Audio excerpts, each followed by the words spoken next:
감사합니다. 자, 오늘 본문은 느헤미야 11장 10절에서 19절 말씀인데, 아, 제 설교가 살짝 좀 길어질 것 같습니다. 제 나름대로 굉장히 줄이려고 많이 노력은 했는데, 많이 줄였는데도 아마 조금 길 것 같습니다. 미리 알려드리고요. 그래서 오늘 그 설교의 제목은 인도함을 받고 구별되고 정결하게 되는 삶에 대해서 함께 나누어 보자 하고요. 이것이 바로 하나님께서 성령으로 빚어주시는 그런 인생이다 하는 그런 주제로 말씀을 나누고자 합니다. 그래서 제가 오늘은 한 가지 아주 간단한 질문으로 시작을 해보도록 하겠습니다. 지금 여러분의 인생을 누가 인도하고 계신가요? 그러니까 예를 들면 내가 어딜 가는데 자동차를 누가 운전하느냐, 아니면 내 약속들을 누가 잡아주느냐, 이런 질문이 아니고 인생을 누가 인도하고 있느냐 하는 질문입니다. 어떻게 보면은 굉장히 간단한 질문이지만 곰곰이 생각해 보면 굉장히 깊은 질문입니다. 여러분 마음을 지금 누가 이끌고 있습니까? 여러분의 선택, 또 여러분의 꿈도 있고 그런 관계들을 누가 인도하고 있습니까? 우리가 세상을 살면서 어떨 때는 길을 잃은 것처럼 갈 곳을 모를 때처럼 느껴질 때가 있습니다. 우리가 여행을 할 때는 네이버 맵도 있고 그다음에 운전할 때는 내비도 있고, 그래서 요즘에는 길을 잃는 경우가 없죠. 하지만 우리가 정작 우리 영혼을 이끌어주는 나침판을 찾기는 힘들 때가 많습니다. 그럴 때 바로 오늘 말씀 느헤미야 11장 10절에서 19절이 우리들에게 굉장히 큰 위로와 교훈을 줍니다. 그런데 가만히 말씀을 읽어보면 그냥 명단이죠. 그냥 이름이죠. 그런데 이게 어떻게 우리에게 위로와 교훈을 줄까요? 또 성경 이렇게 읽다 보면 명단들이 쭉 있죠. 어떨 때는 사람 이름들이 쫙 나오고, 어떨 때는 지명들이 쫙 나오고, 이렇게 읽다 보면 굉장히 지나치기 쉬운 그런 부분들이 있습니다. 이름들도 굉장히 낯설어 보이고요. 또 대부분의 이름들은 성경에서 한 번만 언급되는 그런 이름입니다. 그런데 여러분, 이 안에는 보물이 숨겨져 있습니다. 단순한 이름 나열이 아니라 우리 삶을 바꿔주는 그런 영적인 보물이 있습니다. 오늘은 그래서 이 본문을 통해서 우리가 세 가지 중요한 진리를 살펴보고자 합니다. 이 진리는 우리 일상에 깊은 영향을 줄 수 있는 그런 주님의 말씀입니다. 첫 번째는 하나님께서 우리를 성령으로 인도하시기를 원하십니다. 두 번째는 하나님께서 우리를 거룩하게 구별하시기를 원합니다. 세 번째는 하나님께서 우리를 정결하게 하시기를 원합니다. 인도하시고 구별하시고 정결하게 하시기를 원하시는 겁니다. 그래서 이 느헤미야 시대 이 사람들을 어떻게 하나님께서 이 세 가지를 행하셨나를 살펴보면 바로 이것이 우리 삶에도 동일하게 우리 가정이나 직장이나 또 교회 이런 데서 우리 또한 내면에서도 같은 말씀이 적용이 됩니다. 자, 그러면 이제 그 느헤미야서 본문으로 가서 지금 이제 예루살렘 성벽이 다시 다 세워졌고 백성들도 포로 생활에서 돌아와서 이제 일상생활로 돌아가고 있습니다.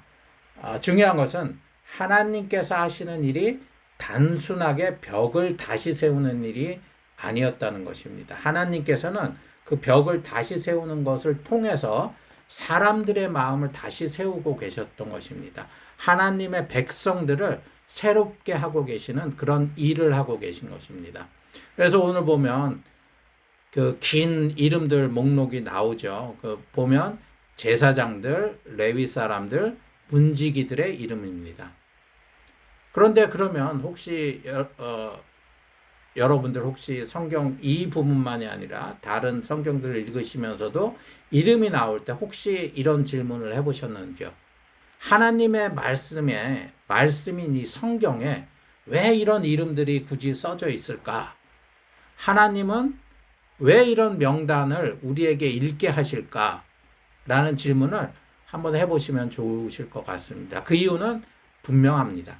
뭐냐면 그 이름 하나하나가 하나님께서 부르시고 사용하신 사람들이기 때문입니다.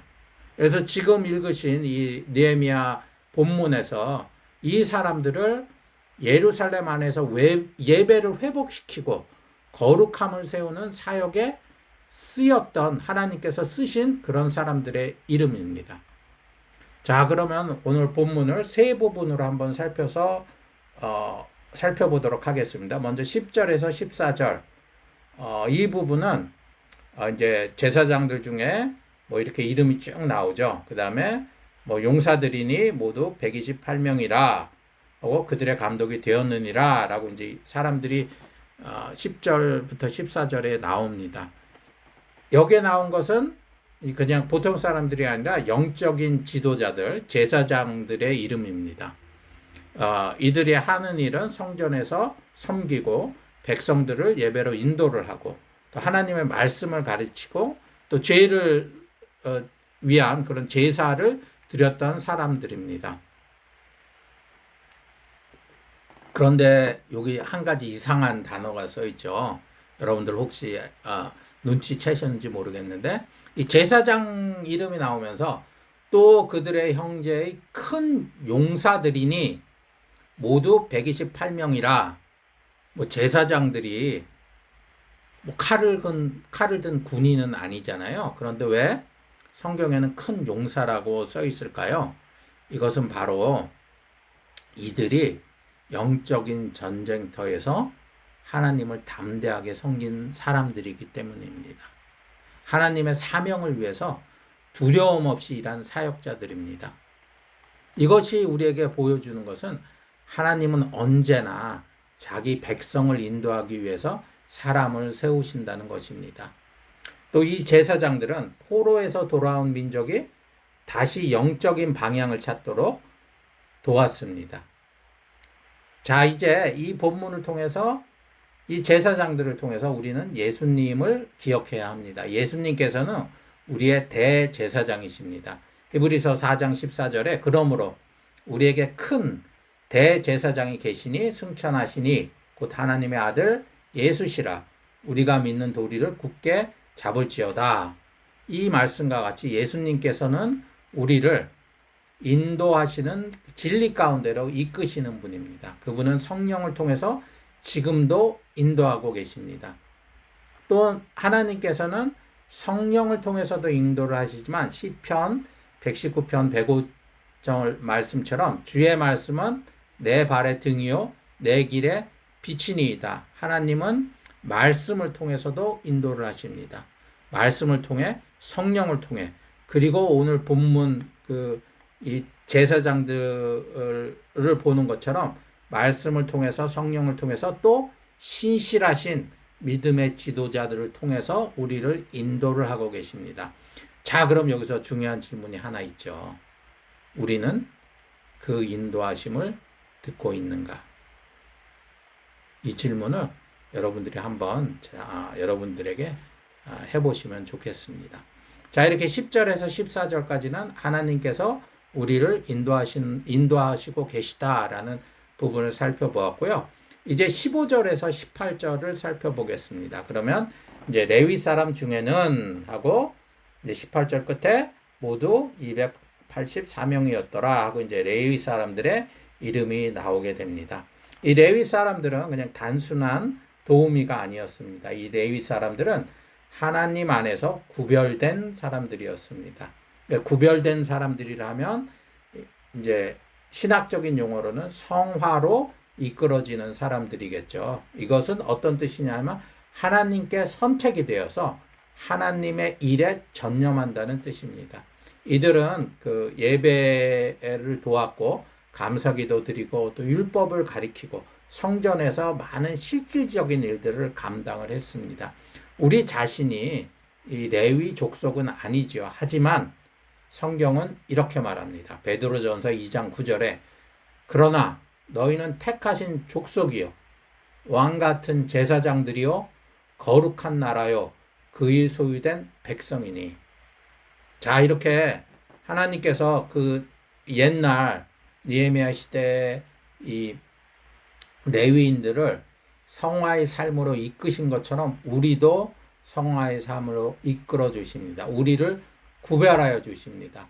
이 세상, 이 어두운 세상 속에서 빛 가운데 사는 거룩한 삶을 살도록 하나님께서는 우리를 이끌고 계십니다.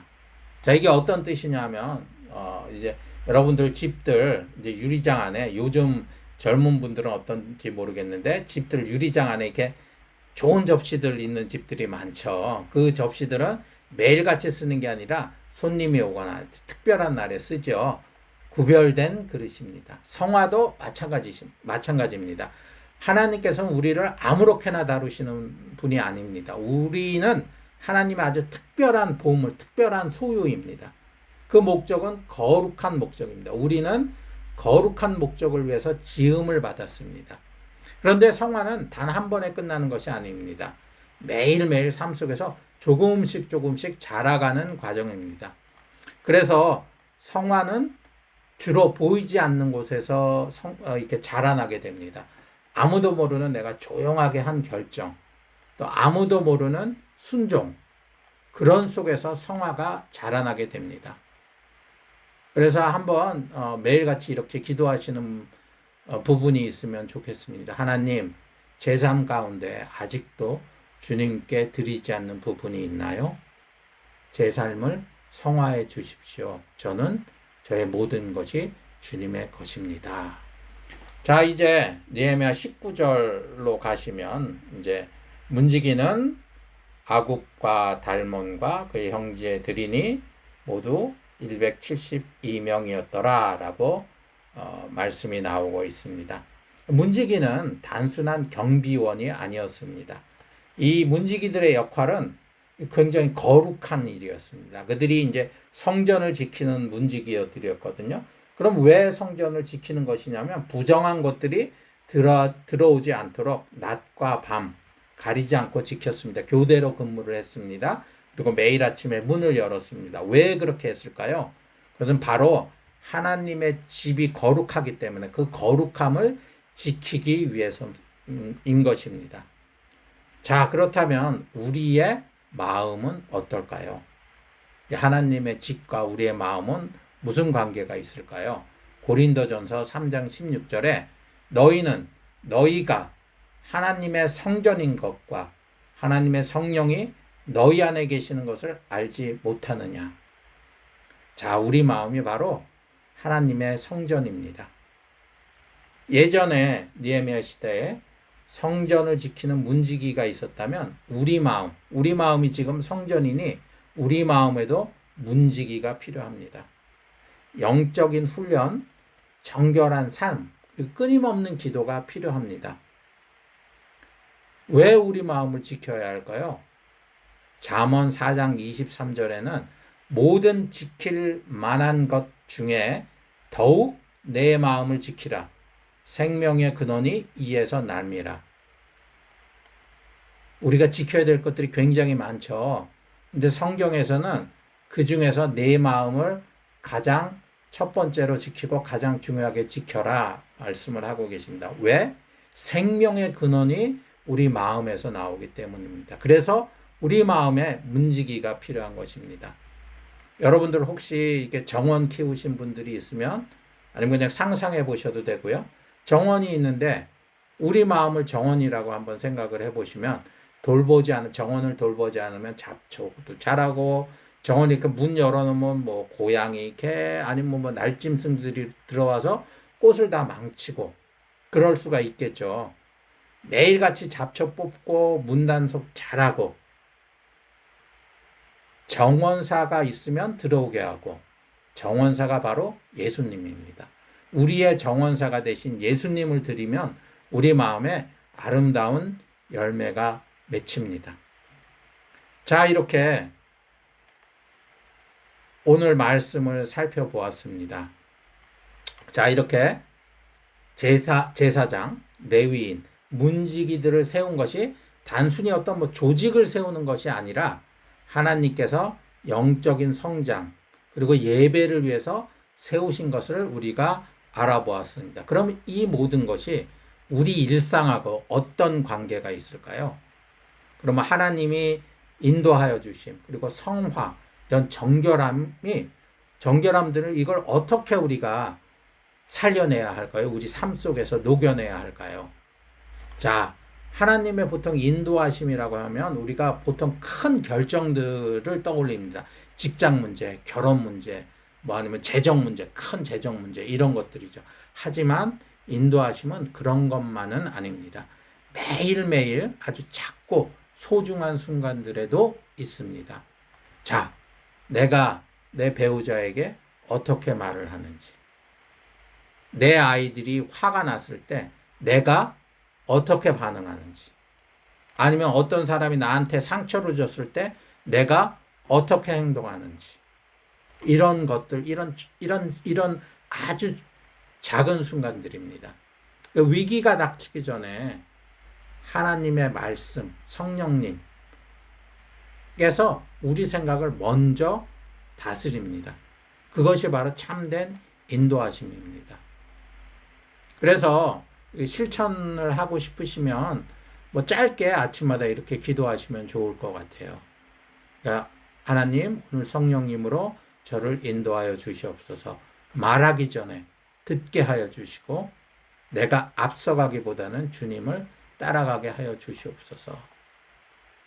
그리고 뭐 실질적인 예는, 예를 들어서 뭐 직장을 구하는데 두 군데서 다 제안이 왔다고 하면 한쪽은 월급을 더 많이 주는데 시간은 없고, 또 한쪽은 월급은 그거보다 적지만 가족과 또 교회를 섬길 시간이 더 많다. 무엇을 선택하시겠습니다?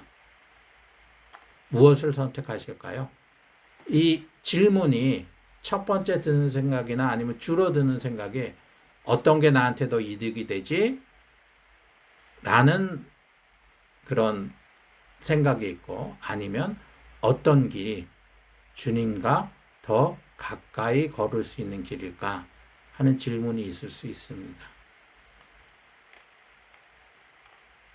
그래서 이제 성화라는 단어를 생각을 해보면, 교회에서는 자주 듣지만 좀 어렵게 느껴질 수도 있죠. 성화라고 하는 것은 굉장히 쉽게 풀어 말씀을 드리면, 하나님이 매일매일 우리를 예수님 닮게 빚어가시는 것이라고 생각하시면 됩니다. 그러니까 최종 단계는 거룩해지는 것인데, 이것을 잘못 생각하시면 남보다 나은 사람이 되라 라는 말은 절대로 아닙니다. 그러니까 남과 비교하시면 안 되고요. 다른 사람들과 구별된 삶입니다. 더 나은 사람은 되는 것이 아니라 다른 사람들과 구별된 삶을 사는 것이고, 바로 하나님께 드려진 삶을 사는 것입니다. 그래서 오늘 말씀 11장 레위인들이 그랬습니다. 사람들 사이에 이 세상에 살아갔지만 사람들 사이에 섞이지 않았습니다. 눈에 띄었죠. 그것은 자기들이 자랑을 하거나 큰 소리를 내거나 그런 것 때문이 아니라 바로 하나님께 속했기 때문입니다. 데살로니가 전서 4장 3절에 하나님의 뜻은 이것이니, 하나님의 뜻이 무엇일까요? 하나님의 뜻은 이것이니 너희의 거룩함이라, 곧 음란을 버리고. 우리가 하나님의 뜻을 구할 때가 많은데 하나님의 뜻은 굉장히 명확하고 단순하십니다. 우리가 거룩해지는 것을 원하십니다. 우리가 하는 일 중에 어떤 선택지가 있는데 하나는 거룩하고 하나는 거룩하지 않다면 하나님의 말씀은 굉장히 명확한 것입니다. 우리가 누구와 결혼해야 될까요? 어떤 일을 해야 할까요? 물론 그런 것도 굉장히 중요하지만 기본적으로 우리가 깨끗하고 거룩하게 살기를 원하십니다. 예를 들면 아까 나누어 드렸듯이 내가 말하는 방식, 내가 남을 내 말투나 한마디 말로서도 남을 상처 줄 수가 있습니다. 아니면 내가 휴대폰으로 무엇을 하는가, 내가 보고 웃는 것이 주로 무엇인가, 내가 꿈꾸는 것이 무엇인가, 이런 것들을 생각해 보시면 하나님께서 여러분들, 우리들에게 원하시는 것은 그럼 완벽한 것일까요? 절대로 아닙니다. 완벽을 원하지 않으십니다. 하나님께서는 우리가 완벽할 수 없다는 것을 아십니다. 그러면 무엇을 원하실까요? 매일매일 순종과 우리 자신을 드림입니다. 그래서 이렇게 기도해 보시면 좋을 것 같아요. 하나님, 제 입을 드립니다. 제 입을 사용해 주세요. 이 핸드폰을 주님께 드립니다. 정결하게 하여 주세요. 제 태도를 주님께 드립니다. 변화시켜 주세요. 자, 여러분, 아직 하나님께 드리지 않은 부분이 무엇일까요? 시간일까요? 아니면 인터넷 습관일까요? 돈일까요? 주말일까요? 생각해 보시고 그런 것들을 내려놓고 구별하는 것을 축복드립니다. 하나님은 우리가 드린 삶을 통해서 우리가 우리 삶을 드릴 때 그 삶을 통해서 우리가 상상할 수 없는 일들을 이루시는 분입니다. 자, 그러면 느헤미야 문지기들을 생각해 보면 성경에서는 이 문지기들에 대한 찬양도 없고요, 노래도 없고 사람들의 주목을 그렇게 받지 못한 사람들이었습니다. 하지만 그 역할이 아주 중요했습니다. 이 사람들이 없었으면 더러움이 성전 안으로 들어왔을 것이죠. 그래서 아까 나눈 것처럼 우리 마음은 바로 하나님의 성전이고 그래서 문지기가 필요합니다. 그렇다면 우리의 마음의 문은 어디일까요? 바로 눈입니다. 귀입니다. 바로 생각이고 감정입니다. 마귀는, 악한 세력은 이 문들 중에 하나만 통과해도 됩니다. 하나만 열려 있어도 그 길을 통과해 들어와서 우리 마음의 성전을 더럽히려고 합니다. 혹시 이런 질문 해보셨나요? 왜 내 입에서는 자꾸 쓴소리가 나오지? 나는 왜 자꾸 말할 때 화를 내지? 우리 집안에는 왜 자꾸 화만 내지? 내 마음이 왜 이렇게 불안으로 가득하지? 내 마음은 이렇게 불만이지? 이럴 때는 한번 마음의 문이 열려져 있는지 확인을 해보시면 좋겠습니다. 욥기 31장 1절에는 어떤 말씀이 있냐면 욥입니다. 내가 내 눈과 언약을 세웠나니 어찌 처녀를 주목하여 보랴. 욥은 자기가 처녀를 볼 때 정욕의 눈으로 보는 것을 인식했습니다. 그래서 이 욥의 마음의 문이 열려 있었던 것이죠. 그래서 욥은 자기 눈과 언약을 세우면서 눈을 지켰습니다. 자, 우리는 이렇게 지키고 있습니까? 여러분의 문은 지금 어디에 열려 있습니까? 더러운 것, 세상을 향해서 열려 있습니까? 아니면 사랑으로 주님을 위해서 문이 지켜지고 있습니까? 우리의 마음은 이제 예수님께서 거하시는 곳입니다. 우리 자신만을 위해서 마음을 지키는 것이 아니라 예수님께서 들어와 계시니까 하나님을 위해, 하나님의 성전, 하나님을 위해, 예수님을 위해 우리가 우리 마음을 지키는 것입니다. 자, 혹시라도 오늘 계신 분들 중에 예수님을 모르시는 분이 있다면 마음속에 어떤 움직임이 있기를 기도합니다. 나도 이런 삶을 한번 살고 싶다. 나도 인도받고 싶다. 나도 구별되고 싶다. 나도 깨끗해지고 싶다. 그러면 제가 한 가지 말씀드릴 수 있는 것은 먼저 스스로를 깨끗하게 만들 필요가 없습니다. 예수님께서 깨끗하게 하십니다. 우리가 다 과거를 고치고 예수님께 나아가야 되는 것이 절대로 아닙니다. 지금 이 순간 이 모습대로 오시면 됩니다. 그러면 예수님께서 안에서부터 바꾸어 주십니다.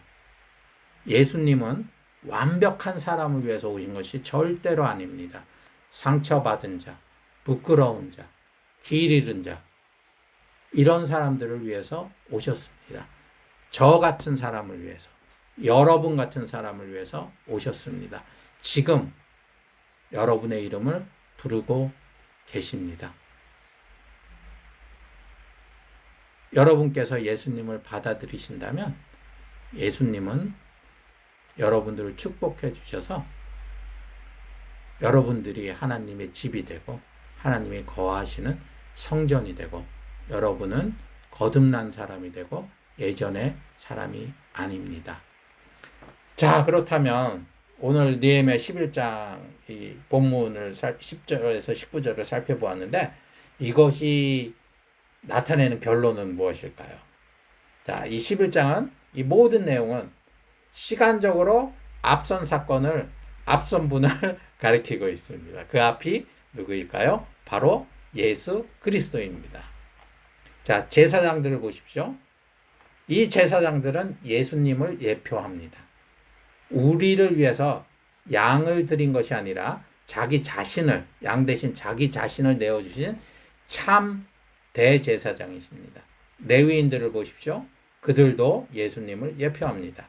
성전에서 섬기는 데 그치지 않고 예수님은 자기 생명을 대속물로 내어주신 참된 종이십니다. 자, 문지기들을 보십시오. 이들도 예수님을 예표합니다. 예수님은 바로 선한 목자이십니다. 문을 지키시고 양을 위해 생명을 내어주시고 이리를 막아내시는 그런 분이십니다. 자, 여러분은 지금 어디에서 지금 예수님의 손길이 필요하신가요? 인도가 필요하십니까? 그렇다면 주님께 달라고 구하십시오. 마음이 무기력하십니까? 그러면 성령님께 거룩하게 해달라고 기도하십시오. 마음에 부끄럽고 더러운 생각이 드십니까? 그렇다면 하나님께 깨끗하게 해달라고 하십시오. 예수님의 피면 이 모든 것이 충분합니다. 완벽할 필요 없습니다. 단지 마음을 드릴 준비만 되어 있으면 됩니다. 그러니 우리가 그저 평범한 그리스도인의 삶에 머물지 않았으면 좋겠습니다. 예수님께서 죽으심으로 우리에게 주시고자 한 그런 충만한 삶, 이런 충만한 삶으로 우리 모두가 나아가시기를 주님의 이름으로 축복드립니다. 자, 같이 기도하시겠습니다. 하나님 아버지, 오늘 주님의 말씀을 주심에 감사드립니다. 느헤미야에 기록된 이런 이름들을 통해서 단순한 이런 역사가 아니라 하나님께서 사용하신 그런 사람들의 증언을 보게 하시고 또 그렇게 하여 주심에 감사드립니다. 이들을 인도하시고 구별하시고 정결하게 하셨습니다. 이제 제 안에서도 같은 일을 행하여 주시옵소서. 성령님 저를 인도하여 주시옵소서. 제 생각에 기대지 않게 하여 주시고 오직 주님의 뜻만을 따르게 하여 주시옵소서. 성경을 통해서 말씀해 주시고 제가 길을 잃을 때마다 깨우쳐 주시고 진리로 저를 이끌어 주시기를 원합니다. 예수님, 저를 거룩하게 하여 주시기를 원합니다. 이 세상과 구별된 삶이 있게 하여 주시고 주님의 영광을 위해서 사용하여 주시옵소서. 제가 몰래 감추어 두었던 그런 삶의 부분들까지도 주님께 드려서 거룩하게 하여 주시기를 원합니다. 하나님 아버지, 저를 깨끗하게 하여 주시옵소서. 제 마음을 예수님의 보혈로 씻어주시고 제 생각을 정결하게 하여 주시옵소서. 온전한 마음으로 살아가게 하여 주시옵소서. 이런 깨끗한 마음의 자유를 누리는 그런 삶을 살고 싶습니다. 제 마음의 문을 지키게 하여 주시옵소서. 하나님의 성전답게 살게 하여 주시옵소서. 그럼으로써 주변 모든 사람들에게 예수 그리스도의 빛을 비추게 하여 주시옵소서. 감사하며 예수님 이름으로 기도합니다. 아멘.